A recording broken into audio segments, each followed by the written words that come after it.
Now, let me go to Michele Bachmann. I mean, are you frustrated? Are you to the point where you're like, what the? I don't even know what to do anymore. I call and nobody listens.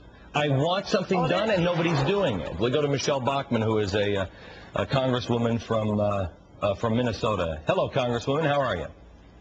Hi, Glenn. I share your frustration. I called on President Obama to withdraw his designation of Tim Geithner as the Treasury Secretary. I worked formerly as a federal tax litigation attorney in the federal tax courts, and I'll tell you one thing. Tim Geithner didn't pay penalties on the taxes that he owed. It's rare that someone has their penalties pulled. He merely paid his taxes and his interest, and only after he found out that he was going to be appointed Treasury Secretary. Okay. This was an unconscionable call. Let me tell you something.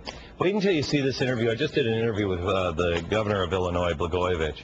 Wait until you see this. I mean, this guy's either the most arrogant psychopath you've ever met, or he's truly been wronged. You're going to have to decide, but I did an interview with him that I don't think you didn't see that anyplace else. We'll do that coming up in a few minutes. Let me go through some of these things here with you on the stimulus package. I know you met with the president today on the stimulus package. Yeah.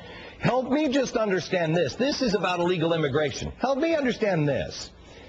Quote, this is quoting from the, it's a 647-page document.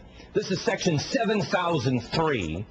In general, as soon as practicable, after the date of enactment of this act, the Comptroller General of the United States shall conduct a study regarding erroneous tentative non-confirmations under the basic pilot confirmation system established under Section 404A of the Illegal Immigration Reform and Immigrant Responsibility Act of 1996. What are they even talking about? I've had two researchers look at this all day. They even tried to read it backwards. They tried to take every fourth letter and try to figure this out. How can anyone look at this piece of legislation on a stimulus package? You are voting on this tomorrow. Only 3% of it is spent in the next 12 months.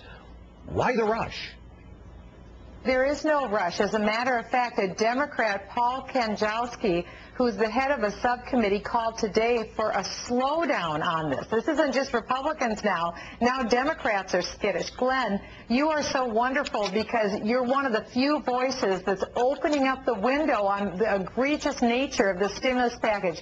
We need your listeners to literally melt the phone lines of the members of Congress and of the Senate here in Washington, D.C. Say, stop, don't vote on this bill. Michele, I have to tell you, I had probably the toughest broadcast in my radio career that wasn't an event day today. In my radio broadcast, I had a guy from New Haven, Connecticut. His name is Ed. He called me, and he said, Glenn, I give up. I am unplugging. I can't watch television. I can't listen to radio. I can't read magazines anymore. I give up. I call. I pay attention. I care. And yet nobody listens to me. I feel alone.